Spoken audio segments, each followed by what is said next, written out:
Жумуш убактысында эшик тийилип алганы кандай момун? Бул жакка деген айтып керек да. Анан нечет куртта болот ичинен? Сен жакта жолобойсуң.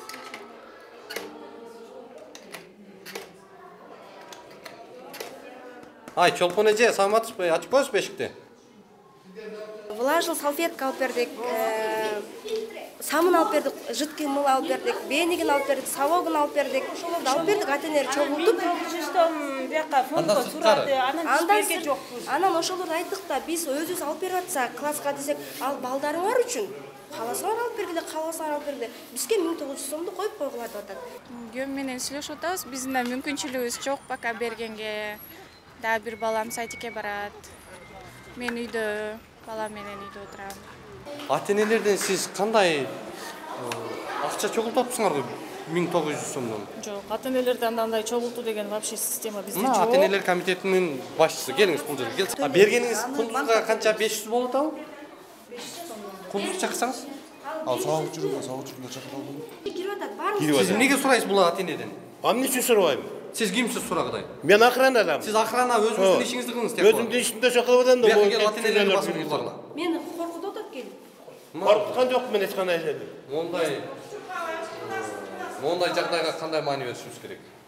Бизде акча жок. 68-чи гимназияда жаңы реформа менен Туптура. келип. Ата-энелердин көйгөйү ыйлай турганда эле бар, чынын айтканда. Эмне ыйлатып атасыздар аны?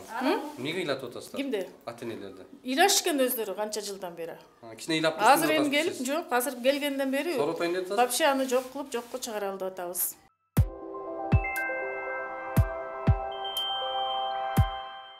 Саламатсыздарбы, урматтуу көрөрмандар? Биз азыр Бишкек шаарындагы Алыкул Осмонов атындагы мектеп гимназиясына келдик, номер 68-чи. Бул жерде келген жагдай ата-энелердин кайрылуусу, мыйзамсыз акча чогултуулардын уланып жаткандыгы тууралуу маселе болуп атат. Бүгүн биз сиздерге ушул жагдайда мектеп жетекчилигинен, ушул жактагы ата-энелер комитетинен акча чогултуунун чоо жайын, эмне үчүн мындай мыйзамсыз жагдайга барып аткандыгы тууралуу маалыматтарды ачыктап, өздөрүнүн суроо салганы келдик. Алдыда буйруса бул жактагы жагдайды сиздерге ачык көрсөтүп беребиз. Жүрүңүздөр. Москвадагы мекендештерге жарыя, алыстагы боордоштор. Сиздер үчүн Ваш стоматолог клиникасынын 2-чи филиалында сонун жаңылык. Улукбектин катталуучуларына ар жекшемби сиздер үчүн тиш жулуу акысыз. Дареги Достоевский метросу, Самотечная көчөсү 17, метродон болгону 3 мүнөт аралыкта. Ваш стоматолог клиникасында төмөнкү кызматтар көрсөтүлөт. Хирургия, терапия, ортопедия, ортодонтия, имплантация, брекет система. 24 саат жума бою дем алышсыз кызмат көрсөтөт. Ваш стоматолог заманбап жабдууларды орнотуп, тажрыйбалуу такшалган дарыгерлерди гана ишке алган. Бизде рентген жана консультация акысыз. Ваш стоматолог сиздин ден соолугуңуздун сакчылыгында.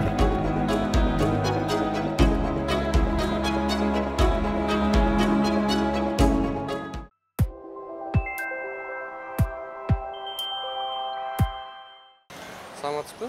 Саламатсызбы? 68-чи гимназия боюнча бизге ушундай даттануулар түшүп атат. Алардын арасында мындай ата-энелер катары сизден да суроо салгыбыз келип атат. Канча балаңыз окуйт бул жакта? Бул жакта биринчи класска барды быйыл. Бир балам окуйт. Ким сиздерден акча сурап мындай айтып туруп атат? Бизге эме болду деп аткан собрание, бирок мен келе алган жокмун. 1900 фондко деп. Фонд? Гөм менен сүйлөшүп атабыз. Биздин да мүмкүнчүлүгүбүз жок пока бергенге. Да бир балам садикке барат. Мен үйдө, балам менен үйдө отурам. Билбейм, аны ойлонуп атабыз. Башкалар эмне беретпи, бербейби башка ата-энелер. Негизи мыйзамсыз экенин билесизби? Негизи мыйзамсызбы? Мыйзамсыз да. Билбейм, ошентип бир жылга бир техничкага мамлекеттин акчасы жетпейт деп ушинтип айтып атышат го. Ким айтты сиздерге ошону? Бизге собранияда айтыптыр го завучтар, ана мен билбейт. Мугалимдер айтты, Мугалимдер айтты. Макул. Эч кандай акча сурабайт, эч ким антип милдеттүү түрдө мойнуңуздарга илбейт. Каалаган адам чөнтөгүнөн пул ашып атып, мындай берерге жер таппай аткан кишилер болсо бере берсе болот. Анан бул жагдайда мындай кээ биринин мүмкүнчүлүгү жок ата-энелер эч качан ага кыжаалат болбошу керек. Чоң рахмат. Аты жөнүңүз кандай? Кыз жибек, Сергеева кыз жибек. 1-класста балам окуйт, 1А3-тө. 68 мектеп. 68 гимназияда алып болсун. Эми 1900 фондко бергиле деп атат да. Анан ошол 1900 фонддун акчасы каяка кетет деп лично мен өзүм кызык болду, мага сурасам. Эми комитеттин директорунан сурасам, ал деген мектептин ремонтуна кетет. Анан техничкалардын зарплатасына кетет, охранниктин зарплатасына кетет, плюс ошонун биздин берген акчанын эсебинен өздөрү дагы 8 миңден зарплата алат экен. Мен сурадым да, сиздер өзүңүздөр бир жерде иштейсиздерби? Десем, бул жерде сабак бересиздер? Жок, сабак бербейбиз. Биз комитетпиз, ошону айына эменен зарплата алабыз силердин акчаңардан. Канча акча алды сизден жалпы? Мен берген жокмун. Берелек. Мен сурап атабы? Сурады, мен Азыр мугалимдер сурап атабы, ким? Комитеттин төрагасы сурады. Өзүнчө төрагасы бар экен, директору бар экен, 3-этажда офис эмеси бар экен, кабинети. Анан комитеттер келгиле десе, мен ойлоп турдум, директор да бирдемкени айткан. Сиз мектептин комитетисизби? Мен класстын комитетимин. Комитеттер келгиле эмеге деди да. Чогулушка мен келсем, мен эле келдим, анан ошол комитеттин подружкасы экен. Билбейм, кайсы класстын комитети ал, мен сурап турмун. Ошо экөөбүз эле келдик, башка эч ким келген жок. Эме 1-класста 6 класс бар. Ошондон экөөбүз эле келдик да, лично мен келип, ошол анан ошондо ар бир баладан 1900 сомдон. Буну биякта баарыбызга чоң жыйналыш болгондо айткан. Анан ошондо 1-2 ата-эне туруп, эмнеге ал каяка кетет? Анан ошонун негизинде анда китепти киргизбейсиңерби? Китеп деген жетишсиз деп айтса, сразу эле жыйынды токтотушуп эле анан деп эметип жооп бербей, анан ошондо эми комитеттин эмеси бар экен, бухгалтера. Ким калоочулар бергиле деди. Калоочулар бергиле деп ошол жерден айтып алыштыбы? Анан азыр болсо ошондо айтып албадыбы, ошо бухгалтер ошондо айтып албады, муну бериш керек. Мына силердин балаңар келип атпайбы, басып атпайбы, кири кылып атпайбы, сындырып атпайбы деп атпайбы? Ошонун баарына төлөйсүңөр деп атат. Эми 1900дөн төлөгөндө элестетсеңиз, канча окуучу бар бул жерде? Ошон мен каршы эмесмин, эгер ошол закондуу болсо, мен төлөйм. Каяка кетет ошол? Анан эмне мамлекет эмне кылат анда? Эмнеге ремонтка акча, мамлекетке барсак акча жок, ошо ата-энелерден алып алгыла, ошону кылып алгыла деп коет дейт. Анан азыр артында бирдемке жасалыш керек дейт. Анан былтыркы акча эжеке директор алмашкан да жаңы келген. Алмашат деп. Ким деген келди? Билбейм, завуч болот, ошо мунулардан сурасаңар билет. Директордун аты Чолпон, анан фамилиясын билбейм. Директор алмашкан сентябрда. Анан бирдемке жасалыш керек экен мектептин артында. Ошо былтыр жасалбай калыптыр, директор алмаштырат. Ошонун акчасынан жасай бербейсиздер десе, жетпейт да дейт. Эчтеке жасалбаса, былтыркы чогулган фонддун акчасы каяка кетти? Негизи ата-энелер макул эле болот акча чогулган? Жок, биздин группадан анча-мынча жазып атышат. Буну калоочулар төлөө деген деп. Мен эч нерсе жазган жокмун. Эжекеңизге дагы айтыңыз, эжекеңиз дагы группага айтсын, бул чогулта турган акча. Эми мурдатан балдарын окутуп жүргөндөр төлөйт экен, алар эми бул чогулчу акча, канчалаган мен деген ата-энелер кирип, муну жеңе алган эмес, төлөйбүз да деп атышат. Директордун канча болду келгенине? Директор 1 ай болуп калды. Мына ушул сентябрдын 4-үндө, 5-inde келди, 6-сында келди. Нече сизчи? Мен кандайсыңар? Азыр жолгон эчтек албай турам, мунун баары калып жалган, жаңы түшүндүрүп берем мен. Эметпей турбайбы? Жүрүңүзчү ошо фондко баралы анда, жүрүңүз. Берет бекемиз дегендер. Беребиз деп. Сиз ким? Мен завуч, окуу завучу.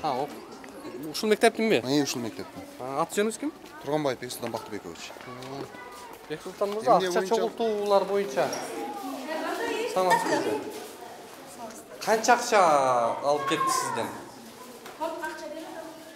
Фондко канча берди? Канча бердиңиздер? Канча берди? Канча чогулту эле? Канча? Пул көп окшойт, эсебин атасызбы? Билбейм канча берди? 500 бердимби? 1900 сомдо чогултуп атканына? Жок, 1900 сом. Ал Кимге бердиңиз акчаны? охранага деп аткан го. Кимге бердиңиз акчаны? Эжекесине бердим. Эжекесине. Кайсы? Ошо өзүнүн эжекесине. Аты ким? Жок, сиз переживать этпеңиз ал жакта мындай. Балаңызга эч кандай басым кылганга эч кимдин укугу жок. Сиз коркпоңуз ал боюнча. Кундуз эжекеге бердик да. Кундуз? Кундуз силердеби? Бизде. Чакырбайсызбы ошону, чакырыңыз. Сиз кетпей туруңуз. Кетпей туруңуз сиз. 1900 сом берген эмесмин, жок. Ал охрана ал. Охранаға қанша Аны кетті? белгилек да ал боюнча. Ал охрана ал төлөйт. Бергеніңіз күндізға қанша 500 болады ау? Күндіз шақырсаңыз? Ал сабак жүргөн чакырып алдым. Қандай сауық жүрдіңіз? Перерыв болот па? Сабак болот азыр. Аз кетпей жүріңіз, сауықтан кейін алып Бuyakta kızımı kütüp atmam. Нені күтіп отырсыз? Kızım buyakta. Эмне акча чогултуп отур? Сіз қайсы жақтан? Birinci klas, 1A3. Қаншақты шоғып Biz сіздер? 5 somda çoğup bergenmiz. Кімге? Muna komitette. Комитет мен алгам 500 сомдон айтып Анан берейин. içinde mektepte mumma салфетка эмелер төлөгөнбүз да. Класска деген эме алып бердик. Влажный салфетка алып бердик. Самын алып бердик, жидкий мыл алып бердик, бенигин алып бердик, салогун алып бердик. Еще эмне алып бердик? Ошолорду алып бердик, ата-энелер чогултуп. Бияка фондго сурады, анан биз берген жокпуз. Анан ошолорду айттык да, биз өзүбүз алып берип атсак, класска десек, ал балдарыңар үчүн кааласаңар алып бергиле, кааласаңар алып бергиле. Бизге 1900 сомду коюп койгула деп атат. Директор айткан жок, мугалимдер айткан жок. Комитеттин директору айтып атат. Ошол боюнча мен айта кетейин да. Бул мен да жаңы завуч болгом бул жака. Ошол сентябрдан 1 ай толук болот. Бул октябрдын 5-inde 1 ай болот. 6-сында 1 ай болот. Анан мен бул жакта мурун баштапкы мугалим болуп иштечимин. Баштапкы мурунку жылдарда ошол охранага жана техничкага 1900 сом банкка төлөшчү ата-энелерчи. Жаңы директор келди, келип ал боюнча иш жүргүзүп атат азыр. Ал эч кандай 1900 сом буйруса эч кандай чогултулбайт деп атат. Баралычы ошо директордун өзүнөн сүйлөйт. Директордун атынан сүйлөй албайсыздар. Ал эч кандай чогултулбай атат да, чогултулбайт, жоюлат деген мааниде. Эже, саламатсызбы? Буякта балаңызга келдиңизби? Неберемби? Небериңизге. Канчада окуйт? Мектебинде окуйт. Канчанчы класста? 1A. 1-чи класстабы? Эмеге фондко, анан охранага деп канча бердиңиздер? Мен билбейм, кызым келип эле алып кетти, башка жагын билбейм. Мен атасы жетти. Ата-энеси биле турбайбы, э?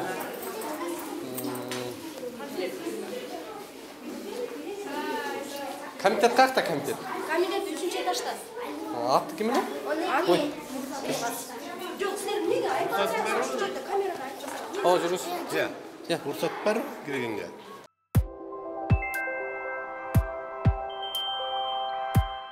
Москвадан Кыргызстанга тез арада жүк жеткизиш керекпи? Бул ишти адиске тапшырып, аманаттан кам санабаңыз. 1 килограммдан бир нече тоннага чейинки жүктү Кыргызстандын каалаган аймагына жөнөтө аласыз. Улукбектин катталуучулары үчүн атайын жеңилдиктер бар. Байланыш номери +7 926 763 73 81.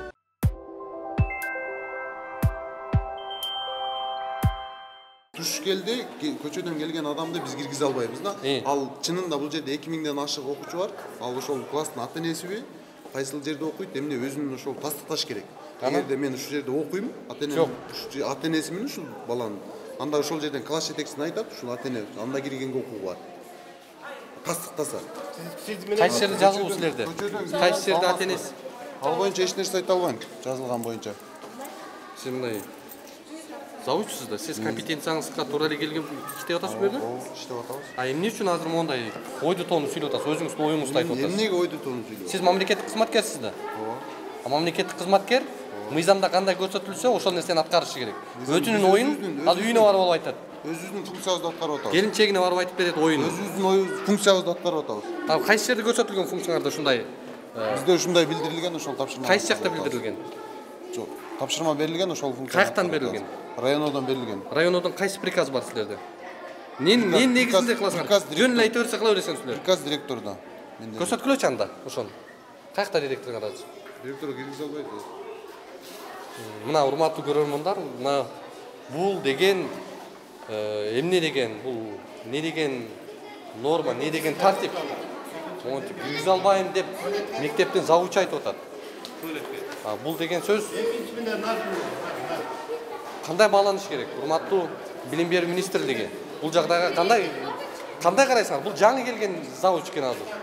Бул жерден мындай бир өзүнүн функциясынан аша чаап, каалагандай оюн таңуулаганга, ата-энелерге басым кылганга мындай ким укук берди аларга? Эже, жүрүңүздөр. Кайсы этажда? 3-этажда да? Бияғынан шығады.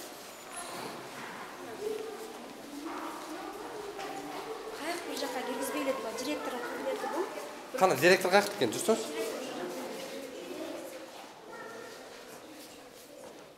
Сағат. Директор бар ма? Eşitliği olmadı.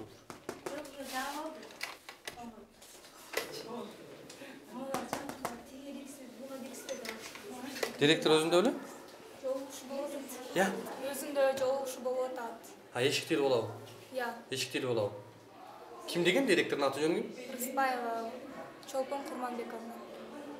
Жумуш вакытында eşik değil болганы кандай момун? Бул жакка деген айтып керек да. Ана нечет куртта болуу үчүн? Тим жакта жолугушуу.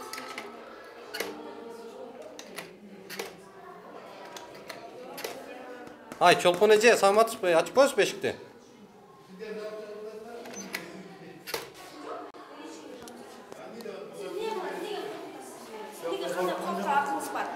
Неге артынан келіп қорқытасыз? Siz niye geldiniz? Неге мені қорқытасыз? киргизбейт. Kim aytты ошону? Мектеп бул мектеп. Мектеп экенин билебиz biz daha. Анан отказы Үйүңүз эмес. 2000 кишинин 1,5 киши Сиз байке ошонун баары кирип кетмек коопсуздук беле. эшиктин алдына караңыз, бул жакка келип ата-энелерге басым Мен кылбаңыз. коркуткан жок, мен сурап атам просто. Киши кирип атат, баарыңыз. Siz эмнеге сурайсыз бул ата-энеден? Эмне үчүн сурабайм? Siz kimsiz сурагыдай? Мен охрана адам. Siz охрана өзүңүздүн ишиңизди кылыңыз тек. Өзүмдүн ишимде ошо кылып атам да. Бияка келип ата-энелерге басым кылбагыла. Мені қорқытып атат келіп. Коркуткан жок мен эч кандай жерде. Мондай жагдайга кандай маани беришибиз керек? Бул эмне деген көрүнүш? 68-чи гимназия. Азыр директор өзүңүздөр көргөндөй эшикти куттап ичинен жаап алды. Азыр фондуна баралы.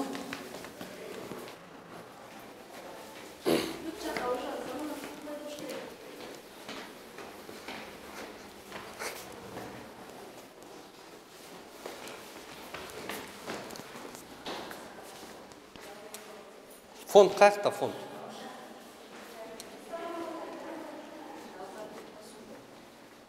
Не дейт медициналык?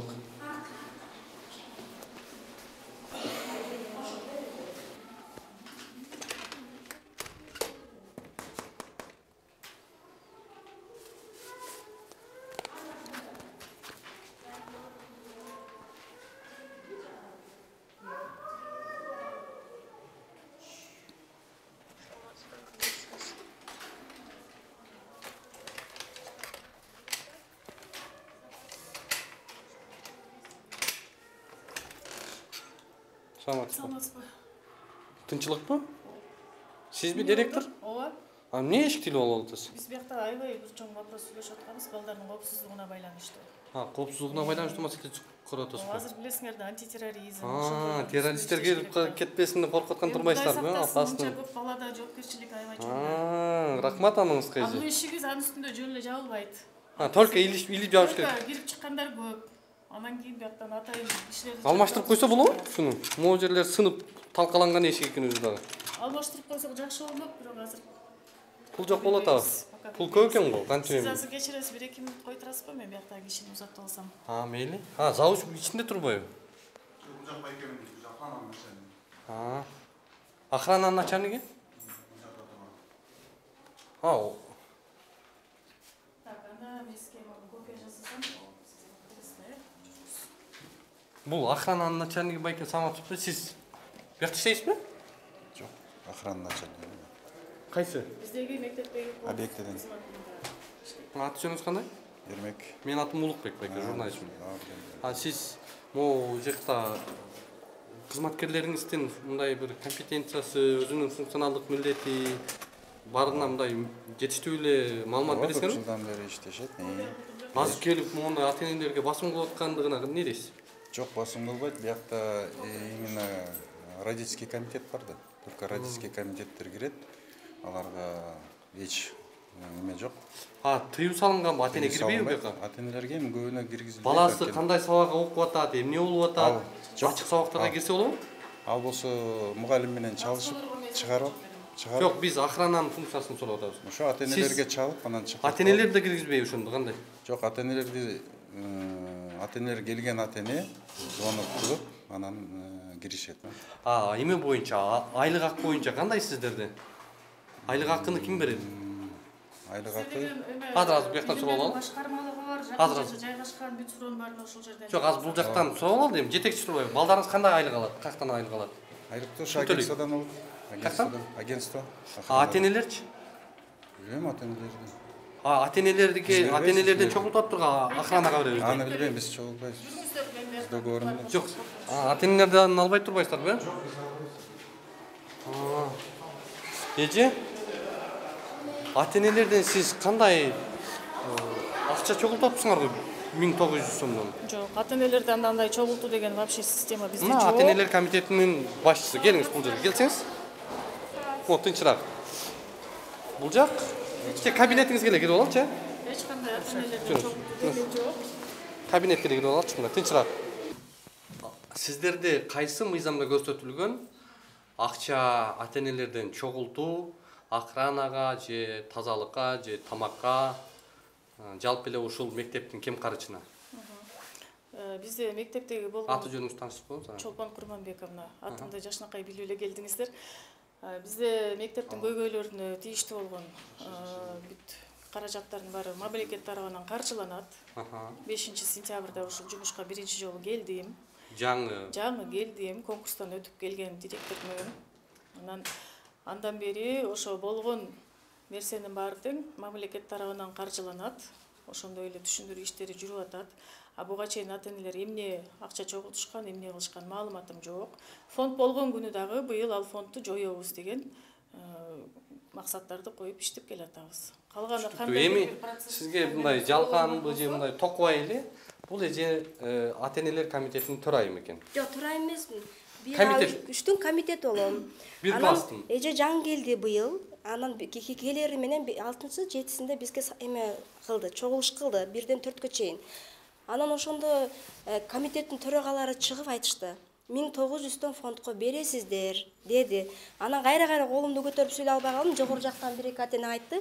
Эмнеге кетет ал деди. Деди эле мектептин ремонтуна кетет.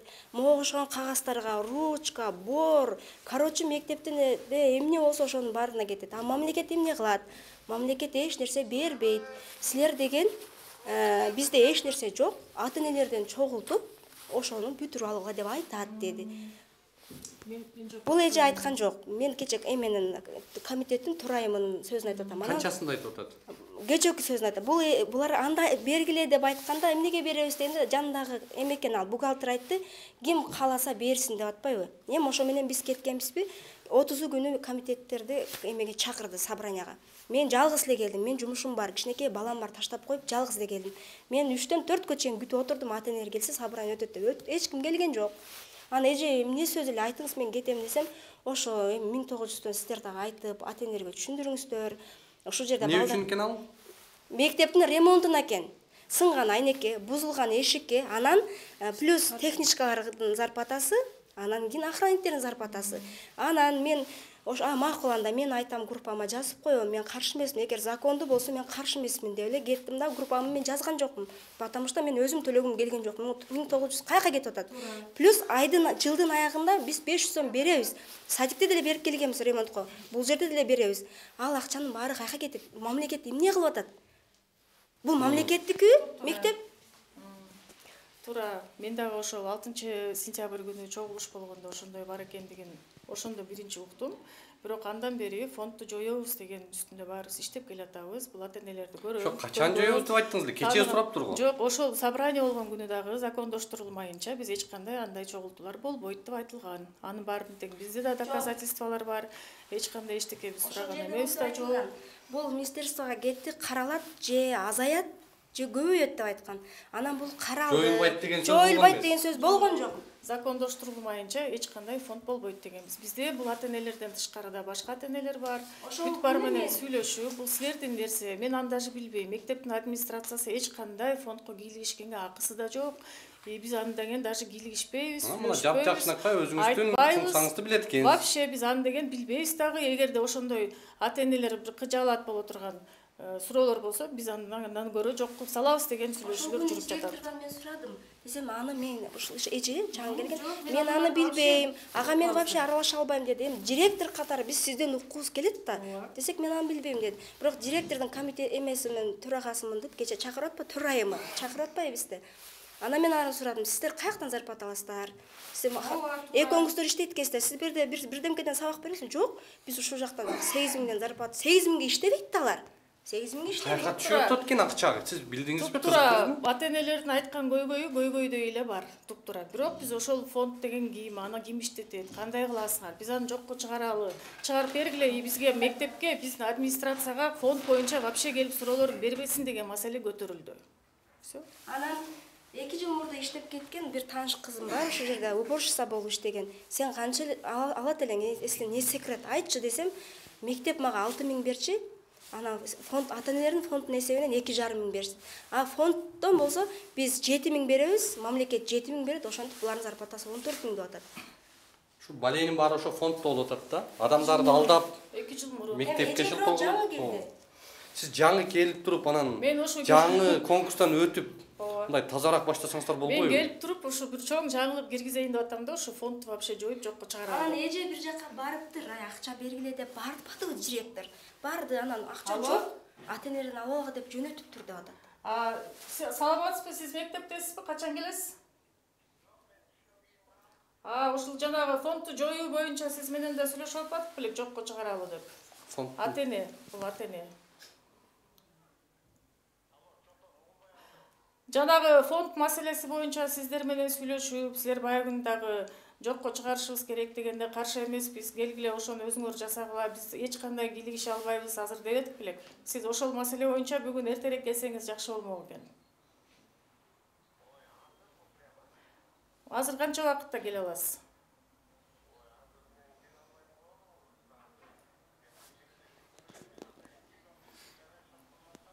Макул, түшүнүктүү. Бизге эмени эле чакырып бериңиз, сиз фондду чакырсаңыз азыр. Мен үйдө өзүмдү жаман сезип жатам да, кече келиңиз. Ким? Ошого чалдыңыздарбы? Чалдым десем, мага мен номеримди берип койгула, ошо Улукбекке дейт. Мен ошондо айттым кече келгенде. Сизде давай. Орун батары барбы анын? Фонддо деп акча чогулткандан кийин азыр мына мектептин артында бирдемке гүлеге турган нерсе, ана ремонт болуш керек. Мен да эртерээк чогултуп беришим керек, директор давай деп атат дейт. Мына мен ушул айтайын. Оранжерея. Бизде деген мектептин ичиндеги болгон багыттын баары кафедра болуп бөлүнгөн. Бизде жакшынакай биологдор иштейт. Керек болсо Академия наука бар, лаборатория фитотехнология менен дагы окутабыз дагы. Жок, өзүбүз кайсы гүлдөр климаттарга жараша өсөт, келгиле оранжереяны жасайбыз деп, биз аны биолог мугалимдердин жардамы менен жасайлы деп сүйлөшүп атабыз. Кайсы акчага? Район бизди обеспечивать этет. Мына заявканын түрү бар, биз батареяны райондон сурап атабыз, компьютерди райондон сурап атабыз. Азыр бул жакта гүл бакча курабыз деп атат. Директор акча чогулт деп айтып атат. Жок. Гүл бакчанын топурагын төр айым айтты да, анан айтып атпаймынбы? Былтыр словно атат да, бул айтты, тигил айтты дегенде. Мен өзүмүн лично мен өзүм сүйлөшкөнүм айттым эчеке. Мен ал силер сүйлөшкөнгөрдө жок. Сиз айткан эмессизби? Жок. Ал өзүнүн оюнан айтып койгон турбайбы? Мынакей азыр ошо биздин жасап турган сатат турбайбы? Сиз айтып аткан оранжерея мен ошолор менен урушуп атам. Эмне болгон нерсе бул? Давайте жабабыз деп. Жок кылгыла. Анткени мен келдим, мага дагы убакыт керек, мен дагы жашынакай реформа жүргүзүшүм керек. Билесиз да бул мыйзамсыз экендигин? Негизи мыйзамсыз экени баарына белгилүү. Анан булардын фонду бар экенин мен азыр өзүм жаңы билип атам. Жок, пока андай вообще болгон жок. Биз каяка беребиз ата-энеге айтсаңар? Мына. Бизде акча жок. 68-гимназияда мына жаңы реформа менен туптура келип ата-энелердин көйгөйү ыйлай тургандай эле бар, чынын айтканда. Эмне ыйлатып атасыздар аны? Эмнеге ыйлатып атасыздар? Кимди? Ата-энелерди. Ыйлашкан өздөрү канча жылдан бери. Кичине ыйлап азыр эми келип, жок, азыр келгенден бери соротойн деп атасыз? Вообще аны жок кылып, жокко чыгаралы деп атабыз. Азыр жанагы сиз сурап аткан кишиге чалып атам. Эме деп атпайбы? Өчүрүп салып атам. Былтыр эми директор алмашат деп эже эч нерсе жасабады да деп, жасабаса акча турат. Ошондой сөз болду. Директор алмашат деп эже эч нерсе жасабады. Сиз директор катары канча акча түшүп аткандыгы жөнүндө маалыматыңыз барбы? Жок, мен ага жок, фонд менен таптакыр жок, кандай кийлигишкенге акым жок айтып атпайм. Мен үчүн ата-энелер көйгөй менен ыйлап келип атышат. Эмнеге мындай болгон, көзгө көрүнбөгөн иштер өчүп салат деп. Көзгө көрүнбөгөн иштер жасалган дегенге байланыштуу бул фонддун тегерегинде аябай суроо көбөйүп кетти. Мен фонд бар экенин деле билген эмесмин. Аны жокко чыгаралы. Аны жокко чыгаралы, анткени мыйзамда жок деген болгон университетте. Эми университетте крупный дал жакта мындай. Бул майда чүйдө болот абы? Жок, андай. Жок, азыр кандай кыласыздар эми? Бул 68-гимназияда таптакыр акча чогултуу тыюу салындыбы? Тыюу салынды. Жабылат, фонд жабылат. Урматтуу Бишкек шаарындагы 68-гимназиянын ата-энелери, мына директор өзү оозу менен айтып атат. Чындыгында мыйзамсыз экендигин мойнуна алып атат. Эми мындан ары бүгүнкү датадан баштап мойнума алып аткандай эмес, мындай жакшы формулировка берели. Буга чейин болуптур. Азыр мага маалымат жаңы жетип атат, ошондой бар экендиги. Бир айдан бери. Бирок бул мыйзамсыз болгондон кийин биз ошол нерсени жокко чыгаралы деген максатыбыз бар деп мен бүгүнкү интервью башынан эле сизге айттым. Түшүнүктүү. Билим берүү министрлигине сиздерге эскертүү берилгенби? Мектептерде акча чогултсун, же чогултпасын? Билим берүү министрлигинде, райондо, болгон акимиятта, болгон жердин баарында стендте маалыматтын баары жазылып турат, жакшынакай болуп кагаз жүзүндө. Бүт жакшынакай жазылып турат, чогултууларга тыюу салынган деп. Мен дагы жаңы келгенге жараша жаңы иштерди, жаңы реформалар жүргүзөйүн деген оюм бар. Эми ата-энелерге айтып койбойсузбу, башка ата-энелерге? Эмне кылыш керек? Биз бул нерсени негизи бир аз эрте келип алдыңар да, ушул жуманын аралыгында ошондой бир вопростордун баарын жапсакпы, чогулуш өткөрсөкпү, вообще фонд деген болбойт деп чынын айтканда мындай жакшы жеринен да өзүбүздү көрсөтүп, өзүбүз биринчи репортаж чыгаралы дегенбиз да. Анан айтабыз биз ата-энелер чогултуп алып мындай деле айтабыз. Вообще тыюу салынат, жокко чыгат. Мына биз байланышка чыккандан бери бул эже эми өзү мындай керт башын ойлогон жок да. Берки башка ушул жакта канча ата-эне чалды, менин балама кысым кылат, анан менин балам түшүнтет, мен айтпай эле турайынчы, анан үндөөрөөк болсунчу деп канчасы ушундай даттануулар жазып атышат да бизгечи.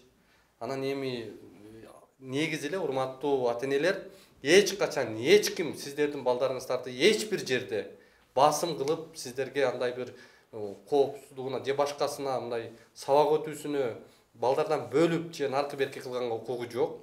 Эгерде ошондойлор пайда болуп, ошондой кыла турган болсо, ачык түрдө билдирсеңиздер, укуктук баа берилет андай мугалимдерге.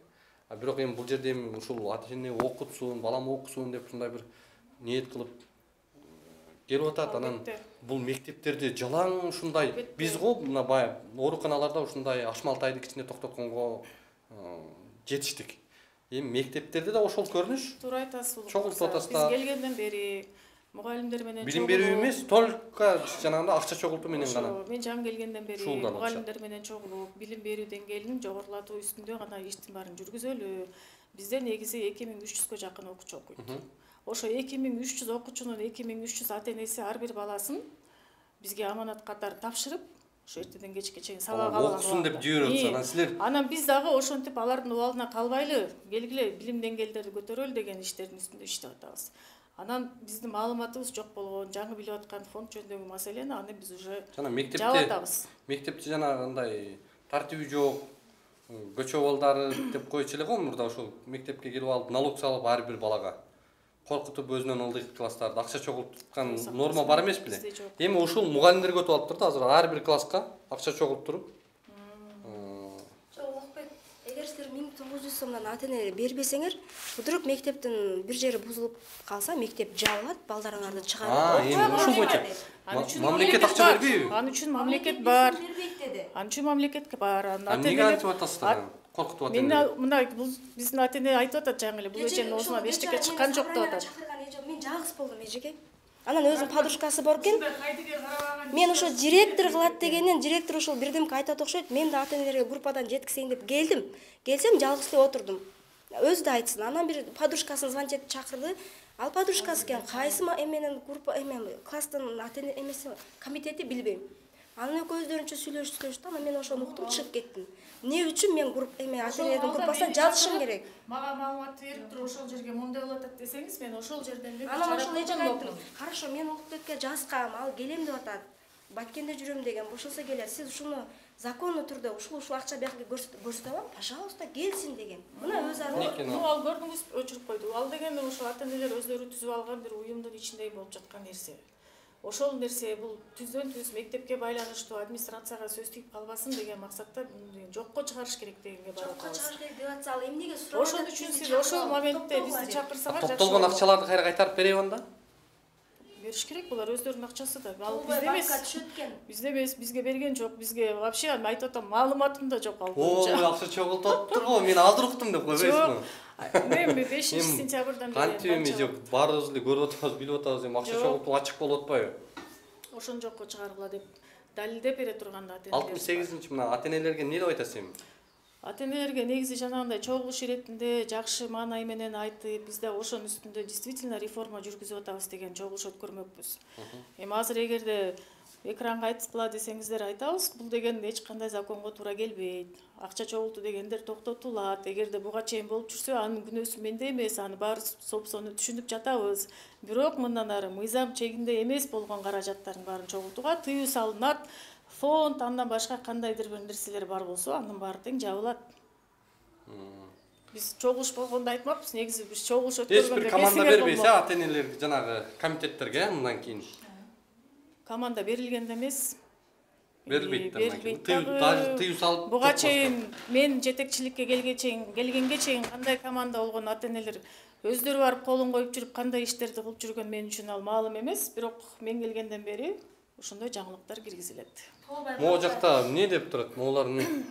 Акча бербеген класстар эмеспи? Аутси мугалим эки. Бул жакта чогулушту кандай өткөрөбүз, кайсы темага? Балдар мушташпасын, ата-энелерге айткыла. Бизде бүгүн жыл мугалими деген республиканский конкурс өтүп атат. Бишкек боюнча биздин эле мектептен бир мугалим катышып атат. Ушул боюнча. Эртең бүрсү күнү аутсада чогулуш болот. Пул чогулт деген жазуу жок, а? Жок, андай жок. Анда болбой эле койсун. Андай 5-сентябрдан бери андай болгон да эмес, болбойт. Мугалимдерге белек деген нерсени Жок. бул мыйзамдуу? Мыйзамдуу эмес. Бул дагы мыйзам. Биз үчүн балдардын чыгып өзүнүн таланттарын бизге тартуулап, ырдап, бийлеп, комуздарын чертип койсо, ошол бизге эң чоң белек. Акча чогултуп белек. Мектептин бирден бир өзгөчөлүгү биздин иримдер.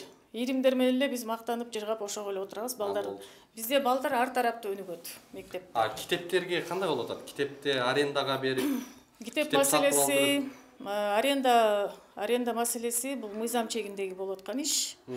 Андан тышкары баарыбызга эле маалым, биздин республика боюнча китептин жетишпегендиги бул республикалык деңгээлдеги көйгөй. Аны биз министрлик менен, райондорубуз менен, акимияттар менен биргеликте жакшынакай буйрса келечекте чечишебиз. Ошол 1900га китепти кошуп койгула деп чоң собранияда айтылганда, ошону кошкон жок да, ошо ата-энелер айтты да, кача китепти кошуп койгулачы депчи. Болбойт дешти. Буга чейин эле айтылган. Кимде-ким 68 мектептен берген болсо кайра акчасын кайтарып бересиздер. Эгерде эмнени? Акчаларын. Эмне акчасын? Чогултуп койгон фондко чогулган акчаларды кайтарып беребиз? Ал боюнча мен эч кандай маалымат бере албайм. Ушул кимдер менен сүйлөшкөн, фонддун немелери председатели бар экен, бухгалтер бар экен. Демек ата-энелер келип өзүлөрү талап кылып алып алса болот. Ата-энелер берген акчасын. Ата-энелер мектепке эч кандай эчтеке акча тапшырышпайт. 1900 сомду банкка төлөп туруп, чегин класс жетекчилерге алып келип бергиле деди. Каяктан келген тапшырма ал? Класс жетекчилериңиз чогултуп Сиз эмес, Турайым. Класс жетекчилери эмне иштеп алгандай? Класс жетекчилерге бергиле. Сиз директорбу же ал? Мен оюмча ушундай көйгөй жаралып атканда, сиздер мага келсеңер ошол жерден эле вопросту жапмак экенбиз да. Жок, азыр класс жетекчилерге чекти берген кандай ал? Жок, класс жетекчилер менен жума сайын чогулуш өткөрүлөт. Эч кандай чек дагы, акча маселеси дагы 30 болбойт. Мен ошол сөздү уктум. Келгенден бери ошол маселени коюп атам. Ушул мектепке ошол сөздү. Келгенден бери бир дагы мугалим, бир дагы класс жетекчи эч кандай акча маселесине аралашпайт деп атам. Жок, класс жетекчилериңиз чогултуп чекти андай болушу мүмкүн эмес. Калп айтып атат экенсиз да. Андай болушу мүмкүн эмес. Бирок ошол Турайым айтты, силер Толбой банкка төлөп туруп, чегин класс жетекчилерге берип койгула деди. Сиз ушинтип баарын түшүндүрүп жазыңыз, комитет болсоңуз деди. Билим берүү башкармалыгы, район жакын жерде жайгашкан, барып ошол жактан дагы суроолоруңуздарга. Негизи мында акча чогулткан туура эмес. Анын баары эле билет, бирок ушуга эми сөзсүз түрдө чыгып, могулар акча чогултуп атыптыр, ушинтиптир дегенге де тыюу салбай, мына башка мектептерге да сабак бул. Кыргызстан боюнча эч бир мектеп акча чогултканга эч кандай укугу жок. Мугалимдердин функционалдык милдеттеринде ал нерсе таптакыр көрсөтүлгөн эмес. Класс жетекчи эмес ким болсо дагы эч кандай укугу жок аларда. Ошондо 1900 башы берилбеш. Эч кандай. Берилбеш керек. Ошо мен эжелеримден мугалим да. Канчанчы классыңар азыр? Мен 1А3төн комитетчимин. Эгерде 3-4 болсо сурайын дегенде ошол жерде. Жок, алар айтып атпайбы, ал төлөнүп келген акча, мен кызым 5-класста окуп атат, мен төлөнүп келгем. Мына сиз жаңы келипсиз Чолпон эже, эми башкаларга үлгү болуңуз анда. Албетте. Биз ошол жакшынакай үлгүнү көрсөтүп туруп, фонд жоюлду, фонд деген бизде такыр жок дегенде, ошондо да келип тартып кетсеңиздер. Болчу, анда келебиз. Жакшы. Жакшы. Жакшы турабыз. Жакшы барыңыздар. Мына урматтуу көрөрмандар, биз азыр өзүңүздөр көргөндөй номер 68-чи Алыкул Осмонов атындагы мектеп гимназиясына келдик. Уктуңуздар, көрдүңүздөр, жетекчиликтин жообун маселесин сиздерге ачып бердик. Бул көрүнүш, бул жагдай биздин бардык Кыргызстандагы мектептерге сабак болушу керек. Эч бир жерде, эч бир мугалим же директор акча чогултуу боюнча буйрук же тапшырма бергенге, талап кылганга укугу жок экендигин, ата-энелер бул жагдайда мындай бир өзүнүн укуктарын билиши керек экендигин көрсөттүк. Негизи эле урматтуу көрөрмандар, бул жерден дагы бир нерсени баса белгилеп айтып коюуну туура деп эсептеп атам. Анткени мыйзам боюнча эгерде спонсорлук жагдай максат менен жардам берем деген адамдар болсо, ата-энелер комитетине которуп жардам берсе болот. Бул мыйзамдуу жагдай. Бирок биз алар жөнүндө сөз кылган жокпуз бүгүнчү. Биз сөз кылып атабыз кимдин шарты оор, ким орто турмушта жашайт, кимдин акчасы аз же мындай бир мүмкүнчүлүгү жетпей атат. Мына ушул кыйынчылык турмушта жашап аткан ата-энелердин укугун, алардын мындай бир акысын сиздерге ачыктадык. Ал эми кимде ким чөнтөгүндөн пулу батпай, жанагындай бир берерге жер таппай жүргөндөр болсо, мына ачык келип бере берсин. Мектепке жардам бериш керек деп мындай бир акчасын берсе, кош колдоп колдойбуз анысын. Бирок кайсы бир ата-энени зордоп, сен милдеттүү түрдө акча төлөшүң керек, болбосо балаңды кудулайбыз, бөлөбүз деген орунсуз, жосунсуз аракеттерине эч кимге жол берилбейт. Эч ким андай талап кылганга укугу жок экендигин биз көрсөткүбүз келди. Бар болуңуздар, биздин каналга катталууну, башкалар менен бөлүшүүнү, пикир жазууну унутпаңыздар.